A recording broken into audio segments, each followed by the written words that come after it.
धर्मशास्त्र पढ़ें, जो भी अवेलेबल है राइट फ्रॉम द बिगिनिंग। राजनीति शास्त्र पढ़ें, जो भी अवेलेबल है राइट फ्रॉम द बिगिनिंग। इतिहास पढ़ें, जो भी अवेलेबल है राइट फ्रॉम द बिगिनिंग। साहित्य पढ़ें, जो भी अवेलेबल है right from the beginning. UP Bihar उसमें अपना मेन कंट्रीब्यूशन देते हुए दिखते हैं, वो हमेशा हमारे साथ रहते हैं। आधुनिक भारत की बात करें तो हमारे पहले राष्ट्रपति और हमारे राष्ट्र कवि बिहार से आते हैं। तो कोई ऐसे ही उठ के नहीं चला आता, उसके पीछे एक तैयारी होती है। कोई भी काम हम करते हैं तो उसके पीछे एक तैयारी होती है। वो तैयारी हमारे पूर्वज करके जाते हैं, हमें मेमोरी फॉर्म में वो फाइटिंग स्किल देके जाते हैं। और हम जीवन में व्यक्ति कहाँ स्वतंत्र है?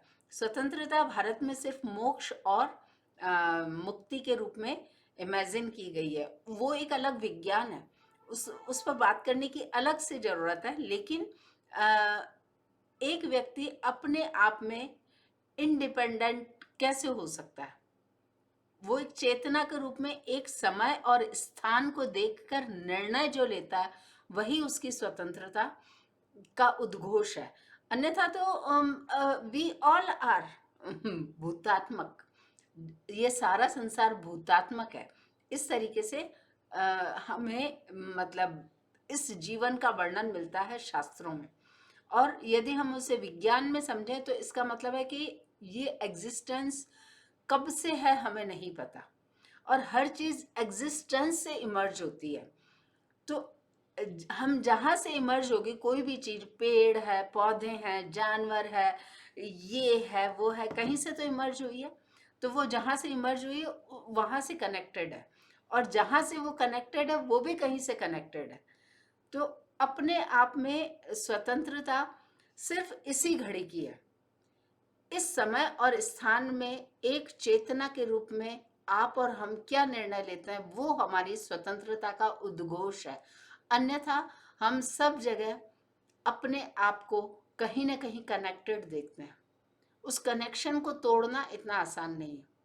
हमारे बुजुर्ग, हमारे पूर्वज एक तैयारी करके गए, इस मृत्युलोक में एक जीवन के रूप में खुद को बनाए रखना, जीवन को प्रणाम करना। जब हम प्रणाम करते हैं तो इसका सीधा अर्थ ये होता है कि हम उसके अस्तित्व को स्वीकार कर रहे हैं। जब हम किसी को स्वीकार कर रहे होते हैं तो ये विज्ञान का विषय है, फिर वो हमारे साथ जीने मरने लगता है। जब वो हमारे साथ जीने मरने लगता है तो एक नई व्यवस्था का समावेश होता है। तो अब मतलब आप कैसे बिहार, और वो लाइक भी इतने सारे आ गए इंस्टाग्राम में।